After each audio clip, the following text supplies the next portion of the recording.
A girl stands in the middle of a house party, smashes a broken bottle into her own face, and screams, "It's not me, it's not me," while the blood runs down her chin. Ever since Obsession dropped, nobody can agree on what actually took Nicki over in that room. One theory even says it's the ghost of Bear's dead cat wearing her body. They're all missing something, and it's simpler and worse than any of it. Here's why I'm sure. The man who invented the One Wish Willow already sat down and told us how it works.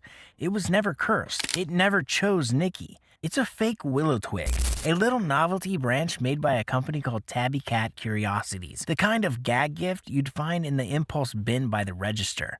The interface could not be dumber. You snatch the branch, you get one wish, and then you live with whatever came out of your mouth. No lamp to rub, no riddle, no ritual. You break a cheap stick and reality rearranges itself around your exact words.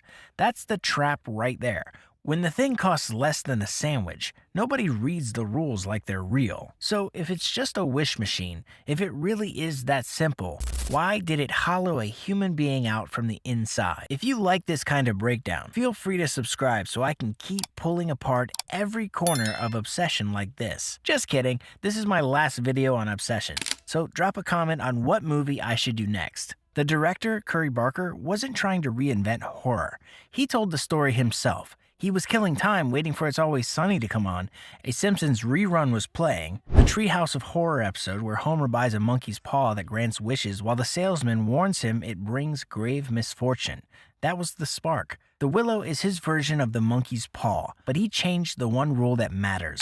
A monkey's paw curses the path to the wish. You ask for money, and it shows up, except it arrives as a check for your son's death. The willow doesn't do that. The willow gives you exactly what you say, clean, no corpse attached to the transaction. Barker told Variety that "be careful what you wish for" has been done to death, so he flipped it. The danger isn't a twisted delivery. You want proof it grants clean? Watch Ian. Bear's friend Ian gets his hands on a willow, wishes for $1 billion, and cash literally rains out of the ceiling on top of it. No trick on the money, no hidden price tag on the wish itself.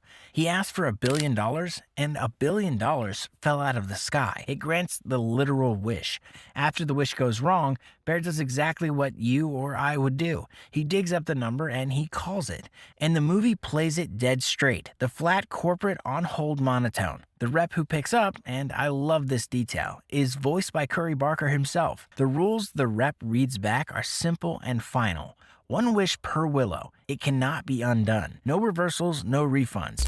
And there is exactly one thing that ends the wish: the death of the person who made it.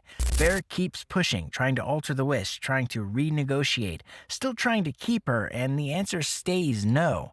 Then the rep does the cruelest thing available to him. He puts Nicki on the phone. For a second, you hear the real Nicki screaming down the line in pure panic before Bear hangs up. And this isn't just movie dialogue. Obsession built a real in-universe product for the Willow, right down to the working website. There's a frequently asked questions. There's a blog stuffed with testimonials, people writing in about what they wished for, one about wishing not to be ugly anymore, that kind of thing. There's even a complaints section, people who used it and didn't like where they ended up. The rules on the site are as blunt as the hotline. Wishes are irreversible. Think carefully, and there are hard limits on what you can ask for. You can't wish for immortality. You can't wish for resurrection. You can't wish to manipulate time. You can't wish for more One Wish Willows. This is a product with terms of service. It reads like a real company covering itself, which is somehow scarier because it means people have used this thing before and lived with the result. So the wish is permanent, and only Bear's death can end it. Hold on to that. It matters in a minute, once you find out what he actually wished for. Rule 4 is the one that demolishes the evil entity theory for good. The willow is not picking victims. If the stick were hunting people, if it latched onto whoever held it, the wishes would go bad for everybody. They don't. The crystal shop owner already used his wish, and he's completely normal, standing behind his counter running the store. Barker points at that guy specifically as the proof. He wished carefully, and he got away with it. Ian asked for $1 billion and got $1 billion, exactly as stated. Bear wished for what Bear wished for and got this. Same object, same $6 stick. The shop owner wished carefully, and he's fine. Ian wished for money, and he's rich. Bear wished to own a person, and he faced consequences. The horror was never the willow choosing Nicki. The horror is that it didn't choose anything. It just did the wish. What did Bear actually wish for? And what did it do to Nicki? He wished that Nicki would love him more than anyone else in the world. And the wish did precisely that instantly. Barker said it plainly to Dread Central. The willow isn't the cursed thing. His exact words, the thing that Bear wishes for is cursed. Like taking away someone's autonomy, taking away someone's self. That's cursed. It's just the wish itself is a very cursed thing. Asked whether anyone could ever wish safely, he said, if you chose your words wisely, the willow doesn't have to be cursed at all. So this was never possession. No demon, no ghost cat, no second spirit moving in. Forbes described the thing wearing Nicki's face as a lovesick golem manufactured to adore Bear, while the real woman is locked somewhere behind her own eyes. It overwrote her. It deleted the parts of Nicki that got to choose and built a version whose entire function is to love Bear, because that is the wish he made. And the real Nicki is still in there. That's the part I had to sit with. She surfaces for a few seconds at a time, clawing at the surface of her own body. The party scene, the broken bottle, the it's not me, as she cuts into her own face. That's the real girl breaking through, trying to tell a room full of people that whoever is standing there isn't her. Watch the lunch scene. The Wish version of Nicki packed Bear a work lunch, a sandwich, and tucked in a Polaroid of the two of them captioned, "Not me." The real Nicki surfacing again points at the photo and tells him the woman in that picture is not her. Bear ignores it and takes the lunch. It was a cat sandwich. Later, after Bear knocks the Wish Nicki out with sleeping pills, the real one wakes up for a moment and begs him to kill her, because she'd rather be dead than stay a prisoner watching her own hands love him. And Bear's reaction tells you everything about him. He gets offended that she'd rather die than be with him. The willow told the truth the entire time. Bear was the lie. And the worst part is the detail that proves the whole thing, right at the end. Bear finally cracks and tries to undo it. He goes back to the shop, buys the last willow, and begs Ian to use a wish to reverse it. And Ian just wishes for the $1 billion instead. Cornered, Bear swallows a whole bottle of pills, the same way his cat Sandy did at the very start of the movie. But before his death breaks the spell, the wished version of Nicki gets her hands on a willow of her own. And what does she wish for? She wishes that Bear would love her back the exact same way she loves him. The captive, the thing his obsession built, picks up the same stick and points his own obsession straight back at him.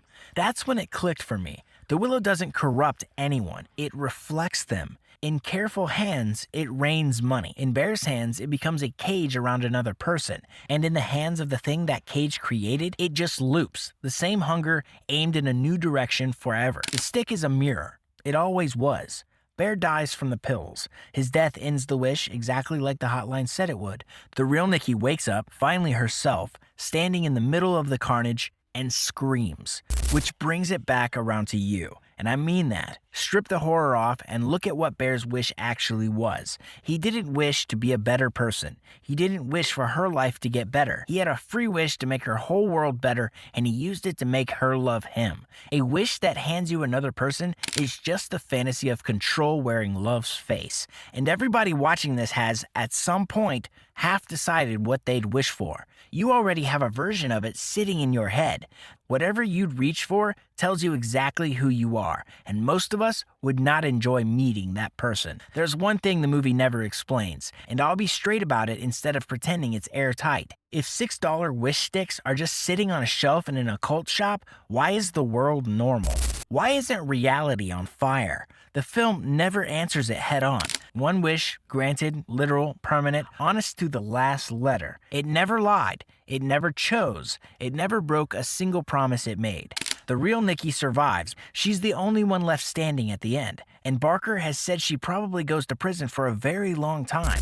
The stick kept its word the whole time. The only cursed thing in that movie was the man holding it. He went in to replace the charm she lost down a drain. He picked up a little wooden stick off the wall called the One Wish Willow, and he was going to give it to her, a present. He used it for himself instead. So here's the question I keep coming back to.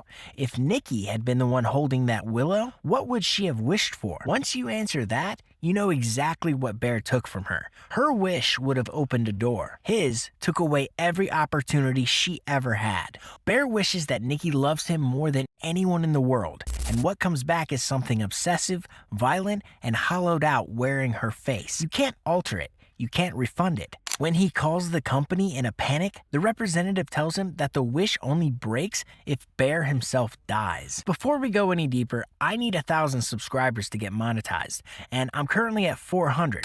I've met the watch time requirements, but I need y'all's help with the subscribers. Monetization will help me keep producing these type of videos. Also, drop a comment on what you think Nicki might have wished for. Alright, back to the video. Look at Nicki's life before the wish. She's part of a tight little friend group that runs on trivia night at the local bar. Her and Bear and Ian and Sarah, 4 20-year-olds who supposedly have each other. But watch how they really treat her. When Bear drags Wish Nicki to Ian's party, Ian doesn't even want her there. He says it was boys only, yet Sarah was there. These were never her friends. So the smallest thing Nicki could have wished for is just to be seen, to sit in that bar with people who actually appreciate her. This is the part I had to sit with because it isn't only her. Young, educated women right now report being more connected than ever and lonelier than ever at the same time.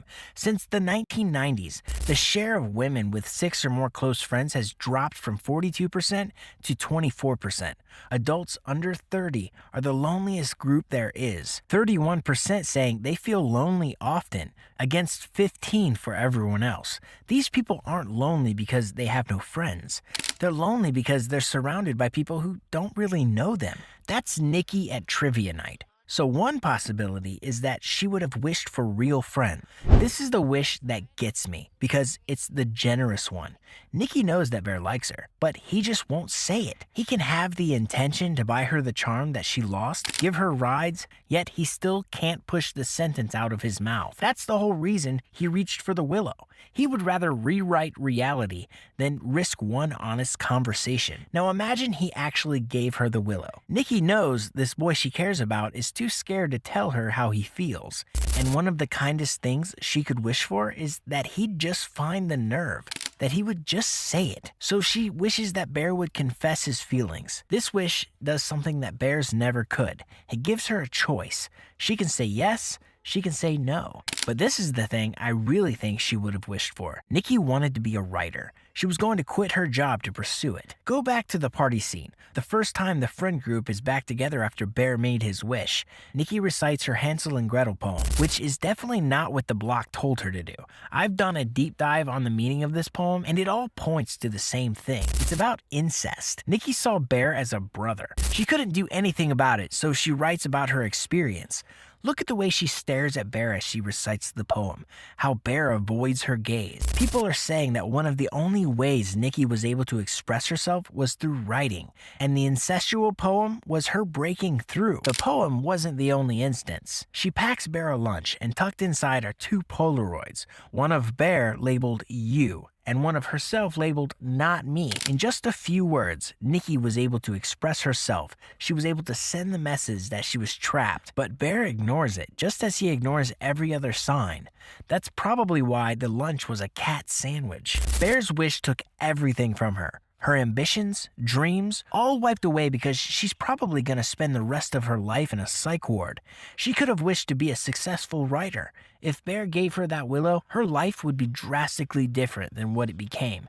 This next wish changes everything, and I got the idea from a comment. Everyone, including myself and the director, is saying that Nicki is probably going to get a triple homicide charge and spend the rest of her life in prison. But if Nicki was aware of everything happening, then she knows about the One Wish Willow. She knows that she just snapped the willow to make Bear love her and watched it come true. Here's the thing, Wish Nicki made that wish, not the real Nicki. So what if after she wakes up, she runs to the novelty store to get a One Wish Willow, and she wishes that none of it ever happened, that Bear never made his wish, the same thing that Bear wanted Ian to say. She gets her opportunities back. Her friends come back to life, and she doesn't face 3 murder charges. The good ending. Except there's a catch. Pet Sematary has a similar plot, where a dead cat gets revived and some pretty crazy stuff happens after. So if Nicki wishes that Bear never made his wish, would they be the same after being revived? Would Sarah be happy to come back to life after getting her face smashed in? Curry Barker, I hope you're listening because I just gave you a goated movie idea for the sequel. Go back to the shop for a second. Bear's standing at that counter with her wish in his hand. One free chance to change her life. And she never knew what her present was gonna be. Her whole life in the palm of his hand. Bear was supposed to give her the wish. Her possibilities were endless with that One Wish Willow, but Bear used it to take everything away from her.